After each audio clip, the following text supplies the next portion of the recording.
ஓம் ஸ்ரீ குருப்யோ நமக. வக்ரதுண்ட மகாகாய சூரியகோட்டி சமப்பிரப நிர்விக்னம் குருமேதேவ சர்வகாரியேஷு சர்வதா. இடதருமை Mars media நேயர்கள் எல்லாருக்கும் ஜோதிட குருஜியின் இனிய பணிவான வணக்கங்கள். இந்த வீடியோ பதிவில் நம்ம என்ன பார்க்க போகிறோம் அப்படின்னா, தமிழ் வருட ராசி பலன். இந்த தமிழ் வருடத்தோட பேர் என்னென்னா குரோதி. குரோதி வருஷத்தோட ராசி பலன். இந்த குரோதி அப்படின்னாலே நிறைய பேருக்கு ஒரு பயம் வரும், குரோதம் அப்படின்னு. ஒவ்வொரு வருஷத்துக்கும் ஒவ்வொரு பேர். அந்த வகையில் இந்த குரோதி வருஷம் 14/4/2024 அன்றைக்கி பிறக்கிறது, ஞாயிற்றுக்கிழமை. மேஷம் முதல் மீனம் வரையிலான ஒவ்வொரு ராசிக்கும் என்னென்ன பலாபலன்கள் கிடைக்க போகிறதுங்கிறத பற்றி நம்ம இப்போ பார்ப்போம். இந்த பதிவுக்கு போகிறதுக்கு முன்னாடி நம்ம சேனலை பார்த்துட்டு சப்ஸ்கிரைப் பண்ணாதவங்க சப்ஸ்கிரைப் பண்ணுங்கள், ஷேர் பண்ணுங்கள், லைக் பண்ணுங்கள். கண்டிப்பாக ஒவ்வொரு பதிவையும் நீங்கள் பார்த்துட்டு லைக் பண்ணுங்கள், உங்களோட கமெண்ட்ஸை கொடுங்க. இப்போ பதிவுக்கு போகலாமா? எனதருமை கும்பராசி நேயர்களே, இந்த பதிவில் நம்ம என்ன பார்க்க போகிறோம் அப்படின்னா, குரோதி தமிழ் வருட ராசி பலன். இந்த தமிழ் வருஷத்தில் பார்த்திங்கன்னா முக்கால்வாசி எல்லாருமே சொல்லக்கூடிய ஒரு இது 4 கிரகங்களோட முக்கியமான பெயர்ச்சிகள், சுழற்சிகள், இதைத்தான் சொல்கிறது. ஏன் அப்படின்னா, வருட பெயர்ச்சி அப்படிங்கும்போது உங்களுக்கு ஒரு வருடம் ஃபுல்லாக இருக்கிறது குரு பகவான், அடுத்தபடியாக 1.5 வருஷம் இருக்கிறது ராகு கேது, அடுத்தபடியாக 2.5 வருஷம் இருக்கிறது சனீஸ்வர பகவான். அதனாலே இந்த 4 கிரகங்களை பற்றி தான் முக்கியமாக அலசி ஆராயிறது, அவங்களாம் எங்கே இருக்காங்க அப்படின்னு. அந்த வகையில் 2-11 குடையாதிபதி குரு பகவான். உங்களுக்கு பெரிய அதிர்ஷ்டமே இதுதான். கும்பராசிக்காரர்கள் எனக்கு கமெண்ட்ஸில் சொல்லுங்கள். கண்டிப்பாக சொந்த வீடு இருக்கும், இல்லைன்னா ஒரு வாகனம் வாங்கியிருப்பீங்க, இல்லைன்னா ஒரு பெரிய உத்தியோகத்தில் இருப்பீங்க. ஒரு முயற்சி எப்படி பண்ணினா வெற்றி கிடைக்கும் அப்படிங்கிற ஒரு திட்டமிடல் உங்களுக்கு இருக்கிறதுனாலே ஒரு உயர் பதவியில் கண்டிப்பாக நீங்கள் இருக்கக்கூடிய ஒரு வாய்ப்புகள் உங்களுக்கு உண்டு. அந்த வகையில் இந்த குரு பகவான் உங்களுக்கு விசேஷமாக இருக்கார். என்ன அப்படின்னா, தன வாக்கு குடும்பஸ்தானாதிபதி, அதே சமயம் லாபாதிபதி. எவ்வளவுக்கு எவ்வளோ நீங்கள் வருமானம் வரணும் அப்படின்னாலும் அதை லாபமாக வரணும் அப்படின்னு நினைக்கக்கூடியவங்க. ஒரு 10 ரூபா போட்டால் கூட ஒரு 15 வரணும் அப்படின்னு நினைக்கக்கூடியவங்க. பெரிய அளவில் ஆசைப்பட மாட்டீங்க. ஏன்னா உழைத்தால் உயர்வு, அது உங்களுக்கு நல்லாவே தெரியும். ஏன்னா உங்களோட ராசிநாதன் சனீஸ்வர பகவான். அதனாலே நீங்கள் உழைக்கணும், அதன் மூலமாக முன்னேறணும், கும்பம் மாதிரி அப்படியே ஒசந்து நிற்கணும் அப்படின்னு நினைக்கக்கூடிய ஆசாமிகள் நீங்கள். அந்த வகையில் இந்த 2-11 குடையாதிபதி குரு பகவான் எங்கே இருக்காருன்னு பார்த்திங்கன்னா, முயற்சி ஸ்தானமாக சகாயஸ்தானத்தில் இருக்கார். 3ஆம் இடம் அப்படிங்கிறது கொஞ்சம் சுமாரான இடம் அப்படின்னாலும் உங்களோட முயற்சிகள் வீண் போகாது. கொஞ்சம் தடை தாமதங்கள் இருக்குமே தவிர வீண் போகாது, எல்லாம் நல்லபடியாக நடக்கும். உத்தியோகத்தில் இருக்கிறவங்களுக்கும் சரி, தொழில் வியாபாரத்தில் இருக்கிறவங்களுக்கும் சரி, எடுக்கிற முயற்சிகள் சிறிய அளவில் தடை தாமதங்களை சந்தித்தாலும் உங்களுக்கு ஓரளவுக்கு அனுகூலங்கள் இறுதியில் கிட்டும். அந்த வகையில் குடும்பத்துலேயும் பார்த்திங்கன்னா சின்ன சின்ன மிஸ் அண்டர்ஸ்டாண்டிங் இருக்குது. நிறைய பேருக்கு பார்த்திங்கன்னா குழந்தை பாக்கியம் இல்லாதவங்களுக்கு குழந்தை பாக்கியம் கிடைச்சிருக்கு, இன்னும் கிடைக்காதவங்க நிறைய பேர் இருக்காங்க. அந்த வகையில் சில மனக்குழப்பங்கள், மனக்கிலேசங்கள், மனக்கவலைகள் இதெல்லாம் இருந்துக்கிட்டு இருக்குது. அந்த வகையில் இந்த குரு பகவான் சகாயஸ்தானத்தில் இருந்தாலும் உங்களுக்கு சில அனுகூலமான பலன்களை தனது பார்வையால் கொடுக்குறாரு. என்னென்னா, உங்களோட களத்திரஸ்தானமாக 7ஆம் இடத்துல பார்க்குறதுனால திருமணம் ஆகாத குழந்தைகளுக்கு திருமண யோகத்தை தனது பார்வை பலத்தால் கொடுத்துக்கிறார். அதே சமயம் 9ஆம் இடமாகிய பாக்கியஸ்தானத்தை பார்க்கறதுனாலே தந்தை ஆதரவாக இருப்பார். தந்தை வழி சொத்துக்கள் உங்களுக்கு கிடைச்சிருக்கும். அடுத்தபடியாக லாபஸ்தானத்தை பார்க்குறதுனால உங்களுக்கு லாபங்கள் ஓரளவுக்கு வந்துக்கிட்டு இருக்கும், தொழில் வியாபாரத்துலேயும் சரி, உத்தியோகத்துலேயும். அந்த வகையில் இந்த குரு பகவான் 1/5/2024 முதல் அவர் எங்கே வரப்போகிறாருன்னு பார்த்தீங்கன்னா, சுகஸ்தானமாகிய 4ஆம் இடத்துக்கு வரப்போகிறார். 4ஆம் இடம் அப்படிங்கும்போது இன்னுமே உங்களுக்கு பயணங்கள் அதிகமாக இருக்கும், பிரயாணங்கள். அதாவது உத்தியோகம் நிமித்தமாக சில பயணங்கள், இல்லைன்னா தொழில் வியாபாரத்தை அபிவிருத்தி செய்யக்கூடிய சில பயணங்கள், வெளியூர் பயணங்கள் அல்லது வெளிநாட்டு பயணங்கள், அந்த மாதிரி உங்களுக்கு அடிக்கடி வரத்துக்கு வாய்ப்புகள் இருக்குங்க. முக்கியமாக சில பேருக்கு சொத்து சேர்க்கை உண்டாகலாம், அது விஷயமாக கூட நீங்கள் பயணங்களை மேற்கொள்வீங்க. உறவினர்கள், சில உறவினர்கள் உங்களுக்கு அனுகூலம் இல்லாமல் இருந்தாலும் பல உறவினர்கள் உங்களுக்கு அனுகூலமாக இருப்பார்கள். உங்களோட முயற்சிகள் இப்போ உங்களுக்கு ஓரளவுக்கு தனவரவை கொடுக்கும். தொழில் வியாபாரம் ஓரளவுக்கு உங்களுக்கு அருமையாக இருக்கும். சில பேருக்கு பார்த்திங்கன்னா இந்த தொழிலை அபிவிருத்தி செய்யக்கூடிய ஒரு எண்ணமும் உங்களுக்கு கிடைக்கும். அந்த வகையில் இந்த குரு பகவானோட பார்வைன்னு பார்த்திங்கன்னா அற்புதமாக உங்களோட ஆயுள் ஸ்தானமாக 8ஆம் இடத்தை பார்க்குறதுனால உங்களோட ஆயுள் நல்ல விருத்தி அடையும். சந்தோஷம் இருக்கும். மனசில் இருக்கிற குழப்பங்கள் கொஞ்சம் கொஞ்சமாக குறையும். அடுத்தபடியாக உங்களோட தொழில் ஸ்தானமாகிய 10ஆம் இடத்தை பார்க்குறாரு. 10ஆம் இடத்தை பார்க்குறது ரொம்ப விசேஷம். தொழில் வியாபாரம் நல்லபடியாக நடக்கும். சில பேருக்கு புதிதாக தொழில் தொடங்கக்கூடிய ஒரு வாய்ப்புகளும் கிடைக்கும். சில பேருக்கு வேலையில்லாத குழந்தைகளுக்கு வேலை வாய்ப்பு அருமையாக வந்து சேரும். ரொம்ப நாளாக தேடின்னு இருக்காங்க, வேலை கிடைக்கல, அவங்களுக்கெல்லாம் நல்ல வேலை கிடைக்கும். அற்புதமான ஒரு வேலை, முன்னேற்றம் உண்டாகும். குடும்பத்தில் சுபகாரிய பேச்சுக்கள்லாம் முடிவடையும். அடுத்த பார்வையாக 12ஆம் இடமாக விரயஸ்தானத்தை பார்க்குறதுனால சில பேருக்கு பார்த்திங்கன்னா இடமாற்றம் இனிமையாக அமையும். ரொம்ப நாளாக இடமாற்றம் கேட்டுக்கிட்டு இருக்கீங்க, இந்த சீருடை பணியாளர்கள், அவங்களுக்கெல்லாம் கிடைக்கல, இப்போ கிடைக்கிறதுக்கு வாய்ப்புகள் நிறையா இருக்குங்க. அதேமாரி சுபகாரிய செலவுகள் அதிகமாகும். ஏற்கனவே திருமண யோகம் உண்டாகும்னு சொல்லிட்டேன், அதனாலேயே சில சுபகாரிய செலவுகள் உங்களுக்கு கிடைக்கிறதுக்கு வாய்ப்புகள் இருக்குங்க. அதே சமயம் இந்த உத்தியோகத்தில் இருக்கிறவங்களுக்கு விரும்பி இடமாற்றம் அருமையாக வந்து சேரும். அதேமாதிரி தொழில் வியாபாரத்தையும் வேறு இடத்துக்கு பெருசாக கொஞ்சம் மாற்றலாம் அப்படின்னு நினச்சிங்கன்னா தாராளமாக இந்த நேரத்தை குரு பார்வை பலம் அருமையாக இருக்கிறதுனால எடுத்துக்கலாம்.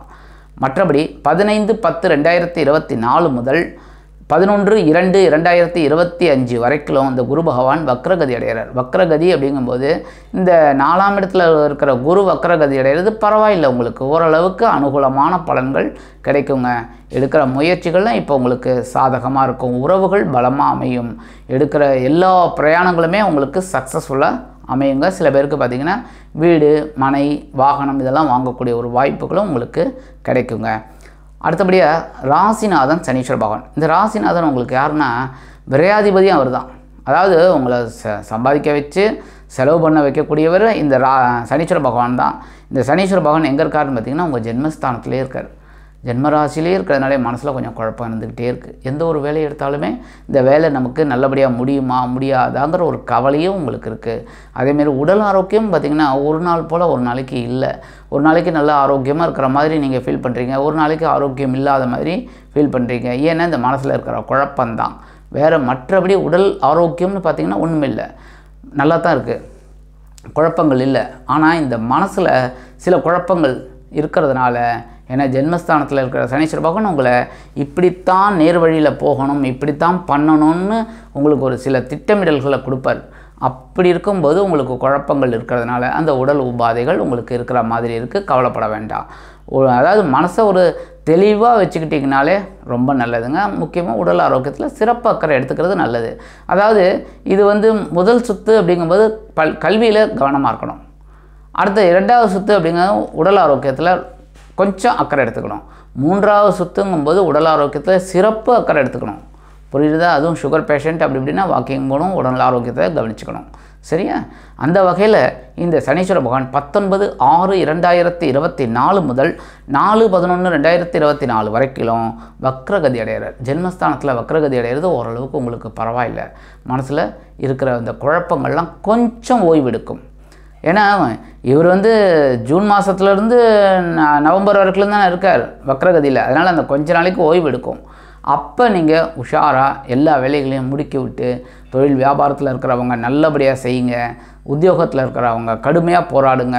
உங்களோட உத்தியோகம் சிறப்பாக இருக்கும். மேல் அதிகாரிகளின் மூலமாக நீங்கள் விரும்பிய உயர்வுகள் உங்களுக்கு கண்டிப்பாக கிடைக்கும். அதுமாரி குடும்பத்தில் கொஞ்சம் அனுசரித்து போகிறது தான் நல்லதுங்க.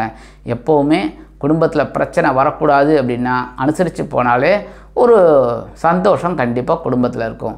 இந்த நேரத்தில் சுபகாரிய பேச்சுக்கள்லாம் கொஞ்சம் நடக்கிறதுக்கு தடை தாமதங்கள் உண்டாகலாம். கொஞ்சம் எல்லா விஷயத்துலையுமே கவனமாக இருக்கும். முக்கியமாக உடல் ஆரோக்கியத்தில் கொஞ்சம் கவனம் எடுத்துக்கோங்க.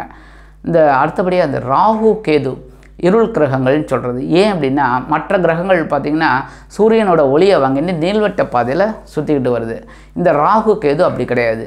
இந்த ராகு கேது சூரியனோட ஒளியை வாங்காதனால ஆன்டி கிளாக் வைஸில் ரிவர்ஸில் சுற்றின்னு இருக்காங்க. ஆனாலும் பார்த்திங்கனாலே ராகு எங்கே இருக்காரோ அவருக்கு நேர 7ஆம் இடத்துல தான் கேது இருப்பார். ஏன்னா ரெண்டும் ஒன்றுக்கொன்று சேராது அப்படின்னு ஒரு இது. அதுமாரி இந்த ராகு எங்கே இருக்காருன்னு பார்த்திங்கன்னா தன வாக்கு குடும்ப ஸ்தானமாக்கி 2ஆம் இடத்துல இருக்கார். இந்த கேது பகவான் அஷ்டம ராசியில் இருக்கார். இந்த 2-8ங்கிறது ரொம்ப பிரச்சனை தான். ஏன் அப்படின்னா குழப்பத்தை கொடுத்துட்டே இருப்பார். நீங்களும் தெளிவாக யோசிச்சிங்கனாலே போகும், வேறு ஒன்றுமே இல்லை.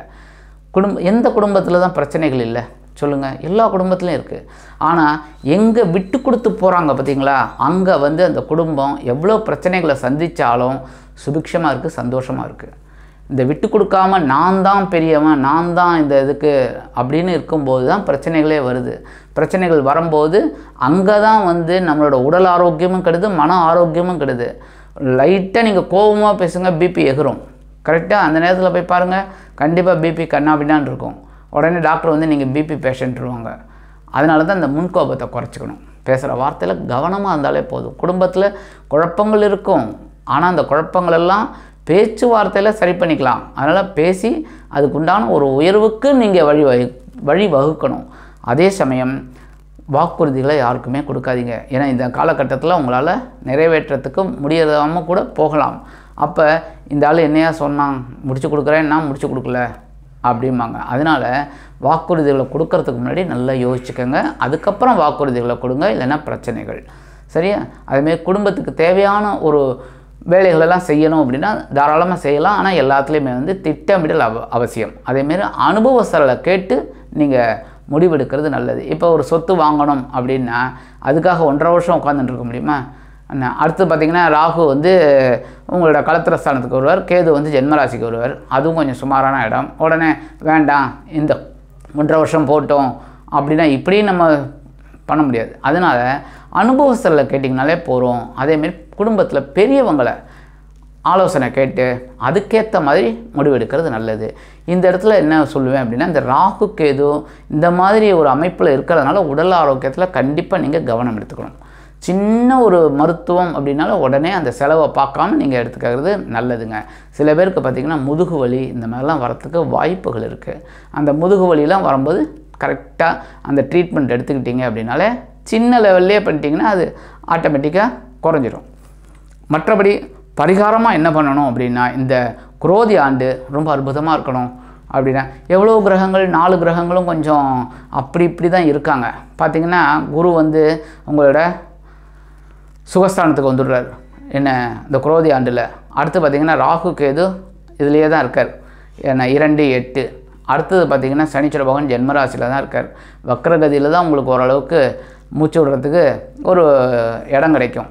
அந்த வகையில் இந்த 4 கிரகங்களுமே கொஞ்சம் அப்படி இப்படி இருக்கிறதுனால நீங்கள் இந்த வருஷம் நல்லபடியாக இருக்கணும் அப்படின்னா கண்டிப்பாக நீங்கள் புற்றுக்கோயில் போயிட்டு வர்றது ரொம்ப விசேஷம். ஏன்னா ராகு கேது பிரீத்தி அது ஒன்று தான் பெரிய ஒரு பரிகாரம்.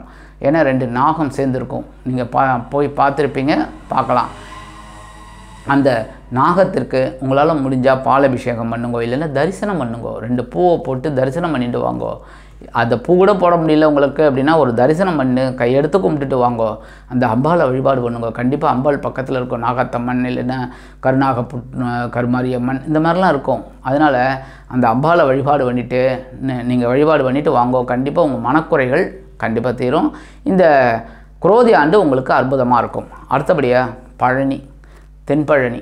கண்டிப்பாக பழனிக்கு ஒரு தடவை போயிட்டு வாங்க. என்றைக்காவது ஒரு நாள், இந்த வருஷம் 360 நாள் இருக்குது, ஒரு நாள் பழனிக்கு போயிட்டு எம்பெருமான் முருகப்பெருமானை வழிபாடு பண்ணுங்கோ. ஏன்னா இந்த பழனியில் முருகன் என்ன விசேஷம் அப்படின்னா, ஆண்டியும் அரசனும் ஒன்று.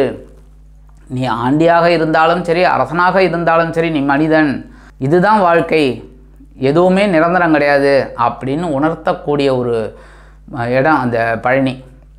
சில நேரங்களில் பார்த்திங்கன்னா ராஜ அலங்காரத்தில் இருப்பார். திடீர்னு பார்த்திங்கன்னா ஒரு கோமணத்தை கட்டிட்டு ஒரு தண்டாயுதத்தை வச்சுட்டு நின்றுட்டுருப்பார். தண்டத்தை வச்சுட்டு தண்டாயுதபாணி. அந்த தண்டம் தான் ஆயுதம், பாணி வச்சுட்டு இருக்கிறவர். அதனால் தண்டாயுதபாணி, கோதண்டபாணி ராமர். அதுமாரி இந்த முருகனை வழிபாடு பண்ணுறது ரொம்ப விசேஷம். என்ன தண்டாயுதபாணியாகவும் ராஜ அலங்காரத்துடன் இருக்கிற அந்த முருகப்பெருமான். அந்த முருகப்பெருமானை வழிபாடு பண்ணிட்டு வாங்கோ. கண்டிப்பாக இந்த குரோதி ஆண்டு உங்களுக்கு வளமை கொழிக்கும் அற்புதமான ஒரு ஆண்டாக கண்டிப்பாக அமையும் என்று கூறி விடைபெறுகிறேன். நன்றி, வணக்கம். மீண்டும் ஒரு அருமையான பதிவில் நான் உங்களை மனமகிழ்ச்சியோடு சந்திக்கிறேன். வாழ்த்துக்கள். வாழ்க வளமுடன். இந்த சேனல் உங்களுக்கு பிடிச்சிருந்தா மறக்காம சப்ஸ்கிரைப் பண்ணுங்க, ஷேர் பண்ணுங்க, லைக் பண்ணுங்க, கமெண்ட் பண்ணுங்க.